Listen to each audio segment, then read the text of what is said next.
नमस्कार। JNVST 2025 Jawahar Navodaya Vidyalaya selection test 2025 का परिणाम घोषित हो चुका है और परिणाम के बाद में विद्यालय में एडमिशन की पूरी प्रक्रिया क्या है, किन किन दस्तावेज़ों की ज़रूरत रहेगी और हम किस तरीके से इन दस्तावेज़ों को व्यवस्थित रखें ताकि एडमिशन की प्रोसेस में किसी तरह की कोई दिक्कत का सामना नहीं करना पड़े। मुझे लगता है बहुत सारे ऐसे सवाल बच्चों के और पेरेंट्स के मन में हैं जो इस एडमिशन की प्रोसेस को जानना चाह रहे हैं और बहुत सारे डाउट भी होंगे, तो मैं कोशिश करता हूँ आपके उन सवालों का जवाब देने की। सबसे पहला बच्चों के मन में और पेरेंट्स के मन में यही सवाल आता है कि बच्चे का एडमिशन कितने नंबर पे हुआ है, या फिर वो बच्चे जिनका सिलेक्शन नहीं हुआ है वो सोच रहे हैं कि क्या पता वेटिंग लिस्ट में हमारा नाम आ जाए। तो नवोदय विद्यालय समिति की ओर से ऐसा कोई भी डाटा नहीं उपलब्ध करवाया जाता है आंसर की के तौर पर कि कितने नंबर पे किसी बच्चे का सिलेक्शन हुआ है। रैंक जरूर स्कूल लॉगिन से पता की जा सकती है, लेकिन वो आपको स्कूल में आने के बाद ही पता लगेगा जब स्कूल आपको बुलाएगा। रिजल्ट के लगभग 1 सप्ताह या 1.5 सप्ताह के अंदर अंदर वो आपको स्कूल से फ़ोन आता है और कोई एक डेट डिसाइड करके आपको स्कूल में बुला लिया जाता है। बुलाया इसलिए जाते हैं कि आपको किन किन डॉक्यूमेंट को तैयार करवाने की प्रोसेस शुरू कर देनी है और क्या क्या दस्तावेज़ आपको लाने हैं। तो जब आप स्कूल आएंगे तो आपको बहुत सारे जो भी डॉक्यूमेंट हैं उनके बारे में जानकारी दी जाएगी। मैं उन्हीं डॉक्यूमेंट के बारे में है वो आपको अवगत कर दे रहा हूँ ताकि आप स्कूल आपको बुलाएं उससे पहले बहुत सारे डॉक्यूमेंट हैं वो आपने अपने पास रेडी रखें। सबसे पहला है कि बच्चा किस कैटेगरी से सेलेक्ट हुआ है, तो उस कैटेगरी का बच्चे के पास में सर्टिफिकेट होना चाहिए। OBC ST SC जो भी कैटेगरी है उस कैटेगरी से का सर्टिफिकेट आपके पास होना चाहिए। इसमें दिक्कत ये आती है कि बहुत सारे बच्चे OBC सेलेक्ट हो जाते हैं, जब आवेदन करते हैं तो OBC भर देते हैं, लेकिन उनके पास में सेंटर का OBC का सर्टिफिकेट नहीं होता है। ऐसी स्थिति में दिक्कत आएगी, आपको सेंटर के OBC के सर्टिफिकेट के आधार पर ही एडमिशन दिया जाएगा। दूसरा, बच्चे का डिजिटल बर्थ सर्टिफिकेट होना चाहिए और डेट ऑफ बर्थ जो है आवेदन के हिसाब से मैच करनी चाहिए। अगर किसी भी तरह की डाटा में गड़बड़ी पाई जाती है जो आवेदन पत्र में भरा गया है तो आपको वेरीफाई करने के लिए कहा जाएगा, आपको वो डॉक्यूमेंट उपलब्ध करवाने पड़ेंगे। पहला हो गया कास्ट सर्टिफिकेट, दूसरा बर्थ सर्टिफिकेट, तीसरा आपको डिजिटल मूल निवास की ज़रूरत रहेगी। क्योंकि बच्चा जिस ज़िले का है उसी ज़िले का मूल निवासी होना चाहिए और बच्चा उसी ज़िले में पढ़ता हुआ भी होना चाहिए। फिर बच्चा रूरल में पढ़ रहा है या अर्बन में पढ़ रहा है। अगर रूरल में पढ़ रहा है तो उसको रूरल का सर्टिफिकेट देना पड़ेगा तहसीलदार के काउंटर साइन के साथ में, और उस बच्चे का स्कूल है वो रूरल इलाके में आता है या अर्बन में आता है तो ये उस बच्चे का स्कूल है वो स्कूल का जो हेडमास्टर रहेगा वो काउंटर साइन करके बच्चे को ये डॉक्यूमेंट उपलब्ध करवाएगा। फिर रहता है कि बच्चे का पूरा बायोडाटा का एक अटैच फॉर्म रहता है, वो स्कूल की मदद से ही भरा जाएगा जिस स्कूल में बच्चा 5वीं क्लास में पढ़ रहा था।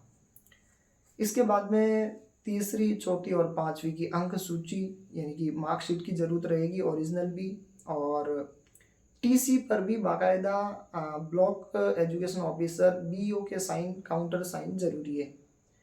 काउंटर साइन के बिना TC नहीं ली जाएगी।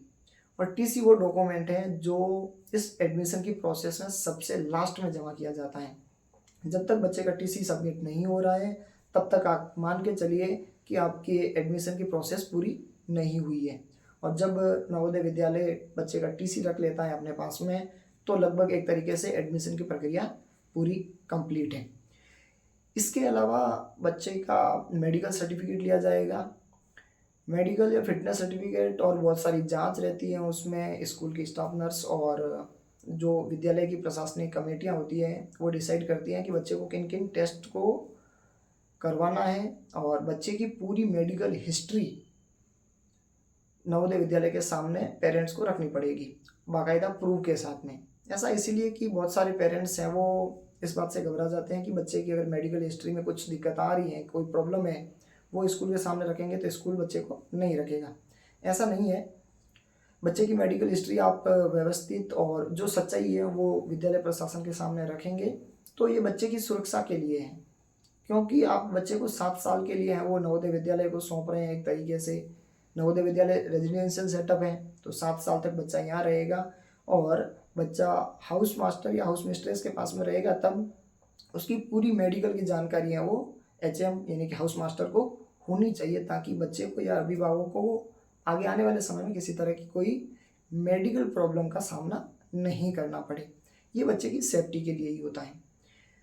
इसके अतिरिक्त कुछ डॉक्यूमेंट और हैं, जैसे अगर कोई बच्चा BPL से है तो उसको BPL का जो प्रमाण पत्र रहता है वो देना पड़ेगा। अगर किसी बच्चे का सिलेक्शन है वो डिसेबिलिटी के आधार पे हुआ है, दिव्यांगता या विकलांगता के आधार पर हुआ है, तो उसको वो अपना सर्टिफिकेट देना पड़ेगा।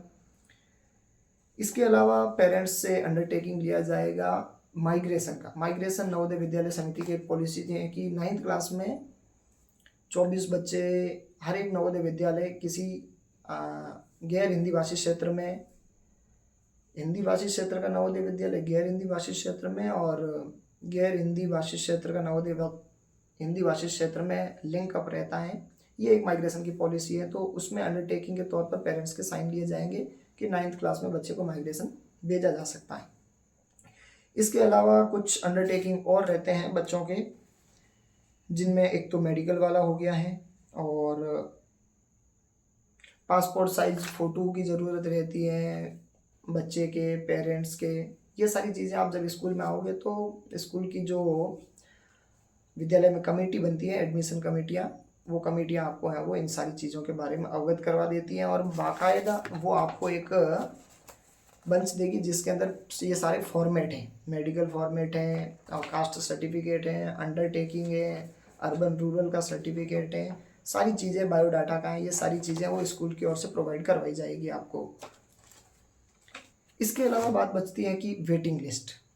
वेटिंग लिस्ट तब आती है जब फर्स्ट फेज में ये सारी एडमिशन की प्रक्रिया कंप्लीट हो जाती है और पता लगता है कि कितने बच्चे एडमिशन नहीं लेना चाह रहे हैं, या फिर जितने बच्चों का एडमिशन रिजेक्ट हुआ है उन सब बच्चों के लिए फिर वेटिंग लिस्ट आएगी। तो कम से कम इस प्रोसेस में आप मान के चलिए 20 से 25 दिन तो लगेंगे, तो अप्रैल के लास्ट के बाद ही वेटिंग लिस्ट की उम्मीदें, हो सकता है उससे पहले हो, लेकिन ऐसी संभावना है क्योंकि एडमिशन की प्रोसेस में 20 से 25 दिन तो लगेंगे। पेरेंट्स को पहली बार स्कूल बुलाया जाएगा तो ये डॉक्यूमेंट दिए जाएंगे, कम से कम सप्ताह भर का टाइम दिया जाएगा पेरेंट्स को कि आप इन सारे डॉक्यूमेंट को कंप्लीट करवा के लाइए। दूसरी बार जब ये डॉक्यूमेंट पेरेंट्स कंप्लीट करके लाएंगे तो बच्चे को भी साथ में लाया जाएगा, क्योंकि मेडिकल सर्टिफिकेट, बच्चे के फिटनेस सर्टिफिकेट दे के जाएंगे तो बच्चे को भी एक बार स्कूल देखने का मौका मिल जाता है, और स्टाफ नर्स और भी जो टीम रहती है वो सारी है वो इन प्रक्रियाओं को कंप्लीट करती है। फिर कुछ पेरेंट्स के और डॉक्यूमेंट में दिक्कतें आती हैं तो 1-2 सप्ताह का और टाइम दे दिया जाता है। इस तरीके से कम 20 से 25 दिन की इस प्रक्रिया में 20 से 25 दिन है वो लग जाते हैं। उसके बाद ही वेटिंग लिस्ट की संभावनाएं हैं। इसके अलावा अगर आपके कोई भी सवाल है इस प्रक्रिया से संबंधित तो आप कमेंट में पूछ सकते हैं, ताकि आपकी इन सारी शंकाओं को दूर किया जा सके। धन्यवाद।